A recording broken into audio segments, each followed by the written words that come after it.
বিশ্বকাপের আগে যুক্তরাষ্ট্রের বিপক্ষে সিরিজ হেরে বসায় তুমুল সমালোচনা হয়েছিল বাংলাদেশকে নিয়ে। গতকাল ডালাসে সুপার ওভারের রোমাঞ্চে পাকিস্তানকে 5 রান হারিয়ে বিরাট এক চমক উপহার দিল যুক্তরাষ্ট্র, যার ফলে এখন বলাই যায় পাকিস্তানের হারে বাংলাদেশ দল যেন দারুণ এক সান্ত্বনা খুঁজে পেল।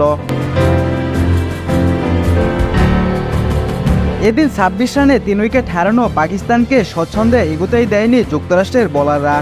বাবরদের আটকে দেয় 159 রানে, যার ফলে ম্যাচের গল্প অনেকটাই নিজেদের পক্ষে লিখে ফেলেছিল যুক্তরাষ্ট্র। উপমহাদেশের দেশগুলো যে উইকেট কন্ডিশনে এখনও বিনগ্রহের মনে হচ্ছে, যুক্তরাষ্ট্র যেন সেই কাজটাই হাতের তালুর মধ্যে করে নিচ্ছে। বাংলাদেশকে হারিয়ে দেওয়ার পর পাকিস্তানের বিপক্ষেও কন্ডিশনের সুবিধা দারুণভাবে কাজে লাগিয়ে নিল যুক্তরাষ্ট্র।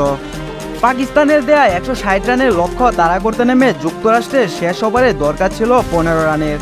দুই অপরাজিত ব্যাটার এরন জেমস আর নীতিশ কুমার সমীকরণ প্রায় মিলিয়ে ফেলেছিল।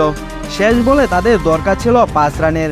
হারিস রূপে শেষ বলে লং অফ দিয়ে নীতিশ কুমার বাউন্ডারি মারতেই ম্যাচ চলে গেল সুপার ওভারে। পরে পাকিস্তানের হয়ে ডেথ ওভারে দুর্দান্ত বোলিং করা আমিরের হাতেই তুলে দেওয়া হলো সুপার ওভারের দায়িত্ব। তবে এবার যেন চাপটা আর সামলে নিতে পারলেন না আমির। 3 হোয়াইট বলের সঙ্গে অতিরিক্ত রান মিলিয়ে দিলেন 7 রান, ফলে মাত্র একটি 4 মেরে 18 রান পেয়ে যায় যুক্তরাষ্ট্র।